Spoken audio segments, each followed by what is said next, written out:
There was a lack of respect. There was a certain sense of entitlement. And most importantly, look, we can look past all of that stuff, but the president has set a very clear goal for his administration. He wants the killing to stop. I really don't care what President Zelensky says about me or anybody else, but he showed a clear unwillingness to engage in the peace process that President Trump has said is the policy of the American people and of their president. That's the real breakdown. Is I think Zelensky wasn't yet there, and I think frankly now still isn't there, but I think he'll get there eventually. He has to.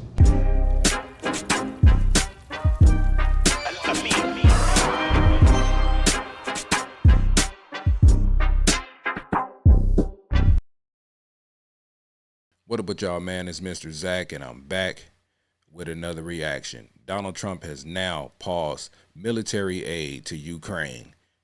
Check it out. That the Trump administration is planning to pause all U.S. military aid to Ukraine here. In the meantime, Fox's Kevin Corke has more on this from Washington. Let's listen.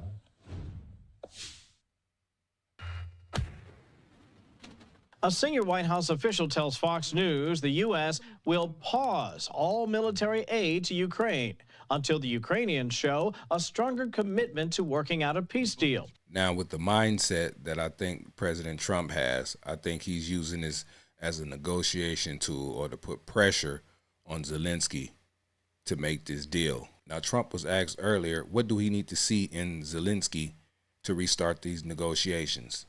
Well, I just think he should be more appreciative because this country has stuck with them through thick and thin. We've given them much more than Europe, and Europe should have given more than us because, as you know, that's right there. That's the border. This country really was like the fence on the border. It was very important to Europe, and I'm not knocking Europe. I'm saying that they were a lot smarter than Joe Biden because Joe Biden didn't have a clue. He just gave money hand over fist, and they should have been able to equalize with us. In other words, if we gave $1, they should have given. Well, we gave $350 billion. They probably gave $100, but on top of it all, they get their money back because they're doing it in the form of a loan, and it's a secured loan. So when I saw that, which I've known about for a little while, I said it's time for us to be smart. At the same time, it's great for them because they get us in the country taking the rare earth, which is going to fuel this big engine, and especially the engine that we've in a very short time created, and we get something, and we're there. We have a presence there. Also, J.D. Vance said that President Zelensky should sign this minerals deal. Then we can talk about negotiations for peace. Let's sign this minerals deal, which importantly does two things. It allows the American people to get some of their money back, but it also shows the Ukrainian people that America has a long-term investment in their sovereignty. You do those things, we'll sign this thing, we'll have a rah-rah moment, and then we'll get to the tough talk of negotiating peace. We couldn't even get the Ukrainians to a point where they could talk about the peaceful settlement. And look, in some ways, Sean, I get it. I get the frustration. I get the rage. It's their country. Of course, it's not our country, but you've got to accept cooler heads have got to prevail. This thing cannot go on forever. The Democrats are not outraged by President Zelensky. They're mad at Donald Trump. Check this out. If Donald Trump and J.D. Vance and Putin believe that they're going to intimidate and bully and threaten President Zelensky to join the club of corrupt and unprincipled leaders, they will literally need to wait until hell freezes over twice, because this is a man who is committed to the survival of his country. The propaganda is what's coming out of J.D. Vance's mouth, and it's Russian propaganda. I saw the meeting as a despicable display of bullying by the president. It was Vice President Vance, particularly, who was on the offense, who was berating President Zelensky. It is absolutely shameful what is happening right now. The White House has become an arm of the Kremlin. I just have never felt such shame about American policy before, and I don't know how our allies trust us after this. Putin and his cronies are probably popping champagne bottles right now. We have someone that is occupying the White House, and as far as I'm concerned, he is an enemy to the United States. But Secretary of State Marco Rubio is standing up for Trump and calling out the Democrats for having a double standard when it comes to peace talks. Shouldn't we all be happy that we have a president who's trying to stop wars and prevent them instead of start them? And I just don't get it. I really don't, other than the fact that it's Donald J. Trump. If this was a Democrat that was doing this, everyone would be saying, well, he's on his way to the Nobel Peace Prize. This is absurd. We are trying to end a war. You cannot end a war unless both sides come to the table, starting with the Russians. If there are no negotiations, what is the alternative? Another 4 years of war, another 3 years of war, in which the United States and Europe continues to pour billions of dollars into a war in Ukraine? Is that the alternative? But it was a reason why President Zelensky was acting weird that day. And here's the reason why. And it's not surprising. Well, perhaps it's got something to do with the meeting that Zelensky had with top Democrats hours before he arrived at the White House. Democrat Senator Chris Murphy posted this on X on Friday morning. Quote, just finished a meeting with President Zelensky here in Washington. He confirmed that the Ukrainian people will not support a fake peace agreement where Putin gets everything he wants, and there are no security arrangements for Ukraine, end quote. In other words, just before Zelensky was due to sign the deal, he was telling the Democrats he didn't like it, and they supported his opposition. They encouraged him not to sign. Then Zelensky went into the Oval Office, rolled his eyes, talked over the president, argued with him, and killed the whole thing. No doubt the Democrats are pleased. They have helped scuttle President Trump's foreign policy initiative. They're piling on the insults. Senator Adam Schiff calls our president a coward.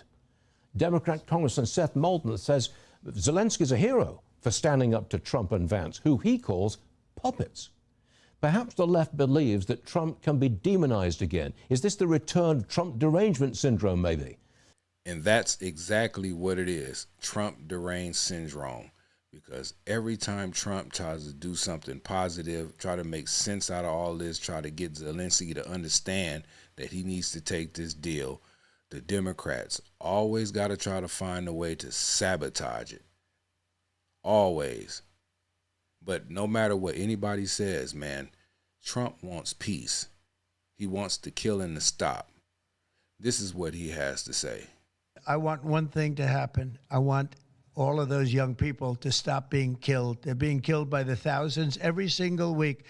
Last week, 2,700 were killed. 2,700 young, in this case, just about all young boys from Ukraine and from Russia.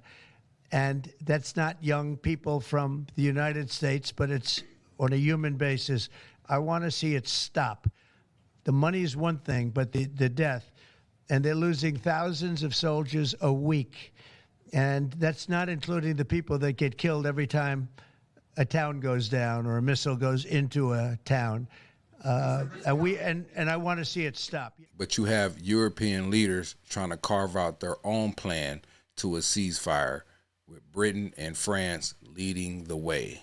The UK's prime minister says he's open to sending troops to Ukraine to help keep the peace. Britain will play a leading role with, if necessary, and together with others, boots on the ground and planes in the air. Well, it's about time somebody else stepped up to the plate. Because, man, we've been funding this war, man, billions and billions of dollars, a lot of weapons and all those different things, man. We can't even protect our borders over here, let alone trying to fight for somebody else's borders. You understand? But anyway, man, look, let me know what y'all feel about this situation. Y'all comment, like, share, and subscribe. And, man, it's getting kind of hectic. Zelensky need to wake the hell up and stop trying to be so damn arrogant. Point blank, period. Stop being so damn arrogant, Zelensky. But anyway, man, y'all protect yourself at all times. Keep your head on the swivel. God bless you. God bless me, man. And God bless America. And I'm out. Mr. Zach Reacts. Peace.